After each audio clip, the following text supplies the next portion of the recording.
Hi all, welcome to my channel. இன்றைக்கி நம்ம பார்க்க போகிற ரெசிபி கார்லிக் பொட்டேட்டோ. அதுக்கு தேவையான பொருட்கள்: 1 ஸ்பூன் சோம்பு, 1 ஸ்பூன் சீரகம், 7 காஞ்ச வரமிளகாய் எடுத்திருக்கேன் நான். உங்கள் காரத்துக்கு ஏற்ற மாதிரி நீங்கள் எடுத்துக்கோங்க. 2 ஸ்பூன் உளுந்து எடுத்திருக்கேன். அதுக்கப்புறம் 15 பல் பூண்டு எடுத்திருக்கேன். இதில் அந்த பூண்டு தான் மெயின் டேஸ்ட்டே.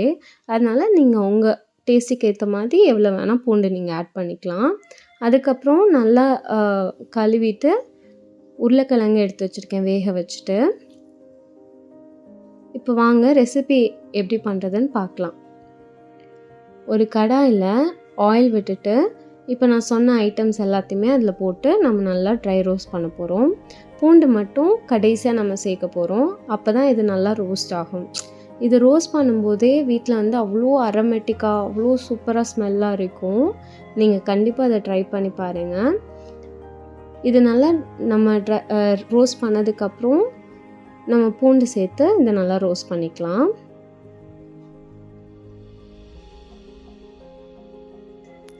பூண்டு சேர்த்து நல்லா வதக்கிக்கணும். வதக்குனதுக்கப்புறம் அதை எல்லாமே எடுத்து ஆற வச்சுருங்க.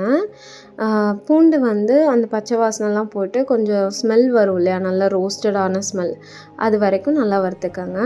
இப்போ இது எல்லாத்தையும் எடுத்து நல்லா ஆற வச்சுட்டு அதுக்கப்புறம் அரைச்சிக்கலாம். திரும்ப அதே கடாயில் நான் ஆயில் விட்டுட்டு 1 ஸ்பூன் கடுகு உளுந்து சேர்த்துக்கிறேன். கடுகு நல்லா பொரிஞ்சதும் நம்ம ஆல்ரெடி வேக வச்சுருந்தோம் இல்லையா, அந்த உருளைக்கிழங்கை நான் நல்லா மசிச்சுட்டு இதில் நான் ஆட் பண்ணிக்கிறேன். ஆட் பண்ணிவிட்டு உப்பு செக் பண்ணி பார்த்தேன், உப்பு குறைவாக இருந்துச்சு. அதனால் கொஞ்சம் நான் உப்பு ஆட் பண்ணிக்கிறேன். நீங்கள் அப்போயே உப்பு ஆட் பண்ணிட்டீங்கன்னா திரும்ப உப்பு ஆட் பண்ண வேண்டாம். பிஹைனர்ஸ்க்காக தான் நான் இவ்வளோ டீட்டெயில்ஸாக சொல்கிறேன், ப்ரோவாக இருக்கவங்களுக்காக கிடையாது, கோச்சிக்காதீங்க. அதுக்கப்புறம் நான் கொஞ்சம் மஞ்சத்தூள் ஆட் பண்ணிவிட்டு அரைச்ச எல்லாத்தையுமே சேர்த்து நல்லா மிக்ஸ் பண்ணிவிட்டு அப்புறம் கடைசியாக கொத்தமல்லி போட்டு இறக்குனா அவ்வளோதான், சூப்பரான பொட்டேட்டோ ஃப்ரை ரெடி. இதை நீங்கள் தயிர் சாதம், லெமன் சாதம் எல்லாத்தோடையும் நீங்கள் சாப்பிடலாம். நான் இதை சாம்பார் சாதத்தோடு பேரப் பண்ணியிருக்கேன். செம்ம டேஸ்ட்டாக இருந்துச்சு. ட்ரை பண்ணி பாருங்கள். தேங்க்யூ.